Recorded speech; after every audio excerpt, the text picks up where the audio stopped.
ઈશ્વર મહાદેવની જય. દેવો આગળ દૂત કાયમ રૂપાડા ફરે. હે ઈ દેવો આગળ દૂત કાયમ રૂપાડા ફરે, પણ ભેડો રાખે છે ભૂત. ઈ કૈલાસ વાળો કાગડા, ઈ કૈલાસ વાળો કાગડા.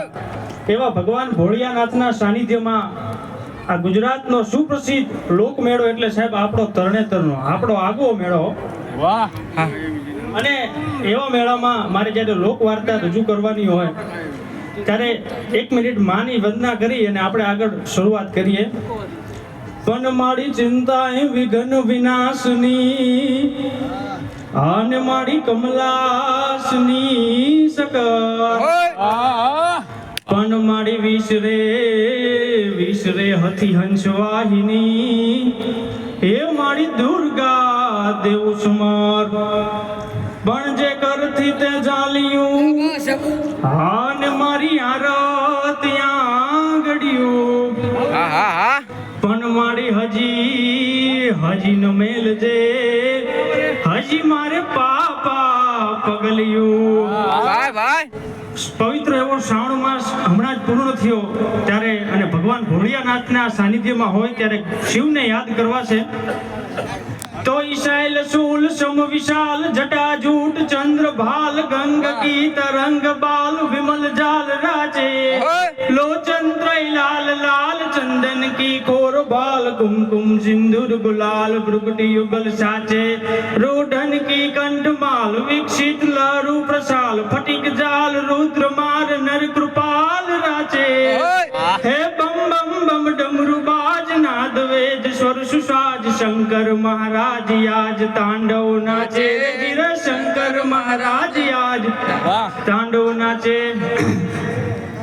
એવા ભગવાન શિવના 11મા રુદ્ર અવતાર એટલે હનુમાનજી મહાવીરો. અને આજે એવા હનુમાનજી મહાવીરની મારે વાત કરવી છે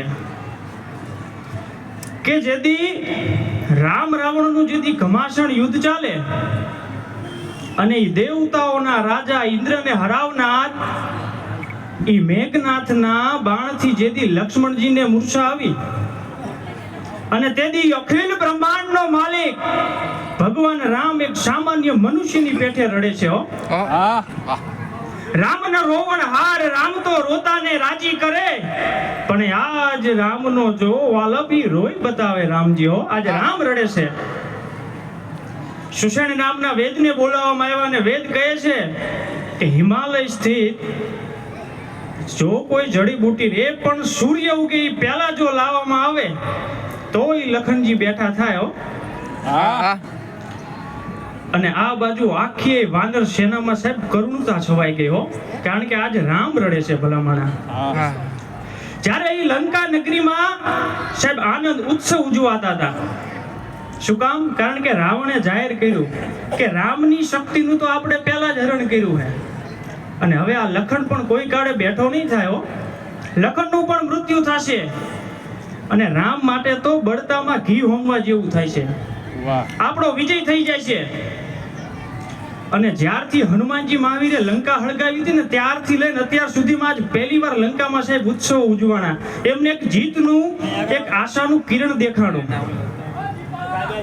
લંકામાં સાહેબ ઉત્સવ ઉજવાતા હતા પણ એ લંકાના આ તટે સાહેબ કરુણતા હતી.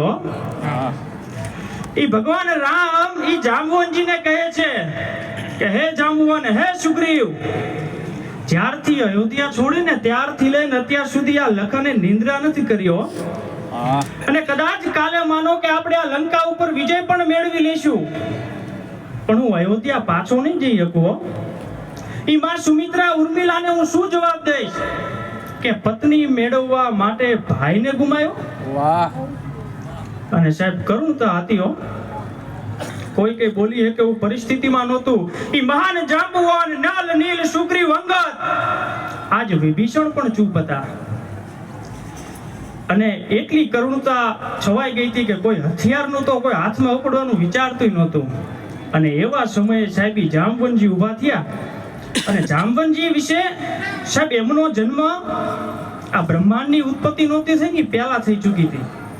મેં જાંબવનજી વિશે એક દુહો લખ્યો છે કે રાવણને મેઘનાથ ચડ્યા જેથી યુદ્ધે પણ પાણી માપ્યા મેદાને ઈ જામવંતજી વૃદ્ધે બેને ભોય ભેગા કરી નાખ્યા હતા ઈ જામવંતજી.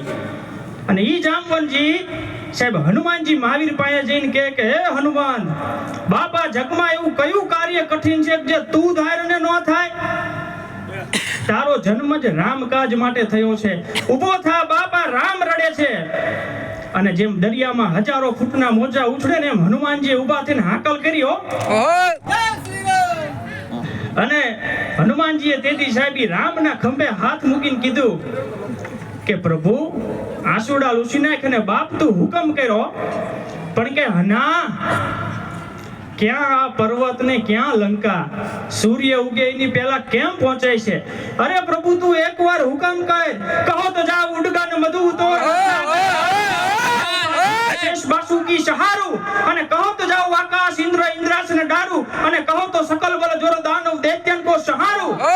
અને આજ હનુમંત કહત સુન રામ પ્રભુ, मैं बानर ऐसी करूं કે લંકા ઉખેર રાવણ સમેત દક્ષિણ છે ઉત્તર ધરું. હે પ્રભુ તું એકવાર હુકમ કર. જેમ કોઈ લોટકો ખેડું હોય અને જેમ બાજરો વાયો હોય અને પછી જેમ દાંતરડાથી જેમ ડુંડા કાપે અને પોતાની ફાંટમાં ભરે અને શેઠી આવીને જેમ ઢગલો કરે ને, એમ એકવાર તું રામ હુકમ કર્યા લંકામાં જઈ જેટલા પણ રાક્ષસો હે ને બધાના માથા વાટીને તારા ચરણોમાં ઠપકારું, પણ તું એકવાર હુકમ કર. અને આપણે જાણવી છીએ કે હનુમાનજી મહાવીર સંજીવની જડીબુટીની તો ક્યાં વાત કરવી યાર, આખો પહાડ ઉપાડી લઈને અવતર્યા હતા એ હનુમાનજી મહાવીર. હનુમાનજી મહાવીરને પરોપકારી જીવનની જો વાત કરીએ ને આપણે તો દિવાસળી અને સાધુ સંતોને યાદ કરી છે, પણ હનુમાનજીનું આખું જીવન ચરિત્ર વાંચી લેજો, એને પરોપકાર સિવાય બીજું કઈ એમાં છે જ નહીં ભલામણા. વાહ વાહ. એવા હનુમાનજી મહાવીર. અને અંતમાં સમય ઓછો હોય, બીજા પણ સ્પર્ધકો હોય, એટલે માટે મારી વાતને પૂરી કરું છું. પણ હનુમાનજીનો એક દોહો મેં લખવાનો પ્રયત્ન કર્યો છે કે ઘણા બધા કવિઓ લેખકોની અલગ અલગ વિચારધારા હોય અને ઘણા રામાયણમાં એવો ઉલ્લેખ જોવા મળે કે હનુમાનજી મહાવીરને ખબર નથી પડતી કે આમાંથી કઈ જડીબુટીને સાહેબ પર્વત ઉપાડે. પણ હું અહીંયા મારો વિચાર રજૂ કરું છું કે જ્ઞાની નમ અગ્રગણ્ય સકલ ગુણો નિદાન ઈ મારુત તુલ્ય વેગમ. આટલી બધી જો ઉપાધિ હોય ને શું એને ખબર ન પડે કે મારે કઈ જડીબુટી લઈ જવાની છે? હે વાહ, પડે ખબર તો પછી.